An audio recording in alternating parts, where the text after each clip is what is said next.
By March, a new law in Canada is expected to allow children to be killed by doctors, by state doctors, without the approval of their parents. This seems like a very big change in Western civilization. Charles Camosy is a professor at Creighton School of Medicine. He's the author of Losing Our Dignity. He joins us tonight. I sure appreciate your coming on to assess this. We've had this conversation multiple times, and each time we do, we reach a new and more terrifying low. Doctors killing kids without telling their parents because the kids are depressed?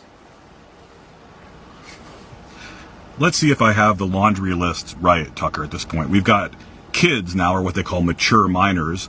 We've got the homeless, we talked about that last time, the poor, the disabled, those with chronic pain. And then right before coming on, I researched the physicians group in Quebec that wants to kill newborn infants. That's what's coming next. The Toronto Star, Tucker, a very liberal paper in Canada, called this Hunger Games social Darwinism. This is what happens, Tucker, when autonomy just goes nuts. I mean, you hate to, I really try never to invoke the Nazis because, for many reasons. But they are famous for doing this exact thing. Use doctors to murder the weakest in your society. And I thought that doctors kind of agreed after the Second World War not to do things like this.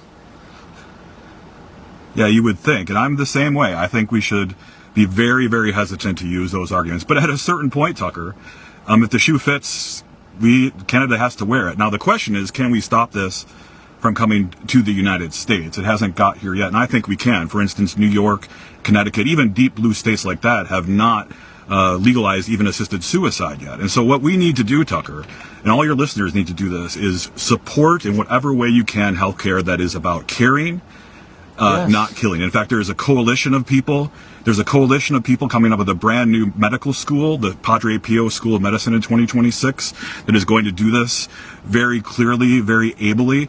And if others would like to join a coalition of people who are doing this, I urge them to send me a message through my website, charlescamosy.com, or through Twitter, because we have to get off the couch and do something about this for those of us that see the writing on the wall here.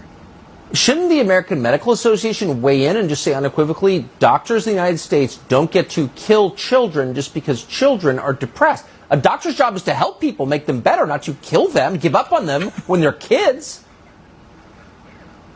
Well, as I wrote at length at Losing Our Dignity, Tucker, we have a very, very different healthcare system than we had even 20 or 30 years ago. It is hyper secularized. It is often based on cost-benefit analyses, even something called quality-adjusted life years, which is basically ableism. We've had a lot of talk about ableism over the last couple of days. This is ableism right here.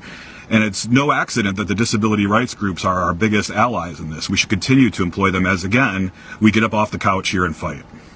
Yeah, amen.